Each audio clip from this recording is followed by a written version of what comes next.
Hello दोस्तों, जैसा कि आप सबको पता है अभी एसएससी सिलेक्शन पोस्ट का जो री एग्जाम होने वाला था वो आज यानी कि 29 अगस्त को हो गया।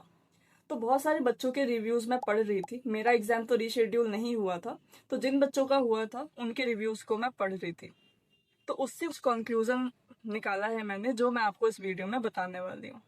तो सबसे पहले मैं बता देती हूँ कि प्रॉब्लम्स रिजॉल्व हुई हैं कि नहीं। तो हाँ, अभी जितने भी रिव्यूज आए हैं कुछ सेंटर्स पे अभी भी प्रॉब्लम्स आई हैं, लेकिन कुछ पे प्रॉब्लम रिजॉल्व हो चुकी है। जैसे माउस में जो ग्लिच आ रहा था वो भी प्रॉब्लम ठीक हो चुकी है। लेकिन हाँ, कुछ बच्चों ने ये रिव्यू जरूर दिया है कि आधार ऑथेंटिफिकेशन में थोड़ी सी प्रॉब्लम उन्हें फेस करनी पड़ी। अब हम बात कर लेते हैं कि पेपर का लेवल क्या रहा।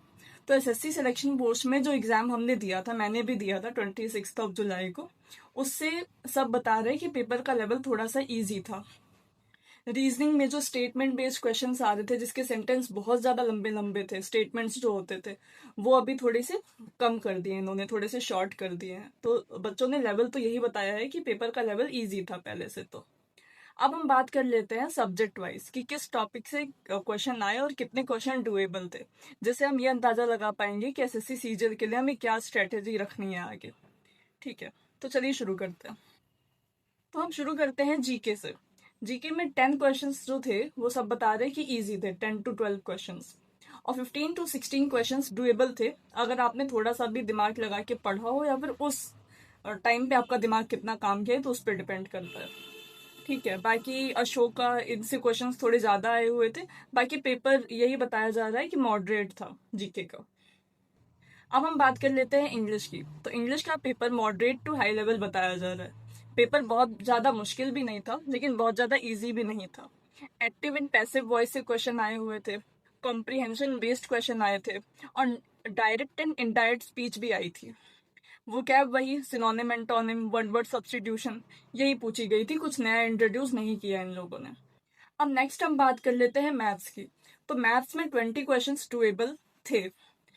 बाकी अगर आपने थोड़ा सा और समझ के पढ़ा होगा चीजों को तो आप 20 to 23 क्वेश्चंस कर लोगे। एक दो क्वेश्चन हाँ ट्रिकी थे, थोड़े लेंथी थे। जैसा कि हमने अभी सिलेक्शन पोस्ट का एग्जाम जब पिछली बार दिया था तो उसमें हमने देखा था कि एडवांस मैथ्स के क्वेश्चन थोड़े ज्यादा थे, पर अभी इस बार एरिथमेटिक के क्वेश्चंस थोड़े ज्यादा देखने को मिले। और पिछली बार की तरह बिल्कुल ही अलग इस बार स्टैटिस्टिक्स, ट्रिग्नोमेट्री, इन सब से क्वेश्चन बहुत ज्यादा कम देखने को मिले, अरिथमेटिक थोड़ी ज्यादा देखने को मिली मैथ्स में। अब हम नेक्स्ट बात कर लेते हैं रीजनिंग की। तो रीजनिंग का पेपर इजी बताया जा रहा है इस बार। जो क्रिटिकल रीजनिंग है वो आई थी, पर उसके स्टेटमेंट थोड़े छोटे थे, जो बच्चों ने कर लिया, मतलब वो इजी था। बाकी ओवरव्यू यही था पेपर का। पेपर का लेवल थोड़ा सा इजी आ रहा है। तो अब सीजीएल के लिए आपने जितनी भी अपने मैथ्स की नोट्स बनाई होगी उसे रिवाइज करिए। अगर वो कैब इंग्लिश वो कैब के लिए आप ब्लैक बुक फॉलो करते हैं या फिर कोई भी बुक फॉलो करते हैं, उसको अच्छे से रिवाइज करिए, ताकि अगर एग्जाम की डेट आती है, जो अब आई जाएगी शायद, तो आप अपना बेस्ट परफॉर्म कर पाओ उसमें। Thank you.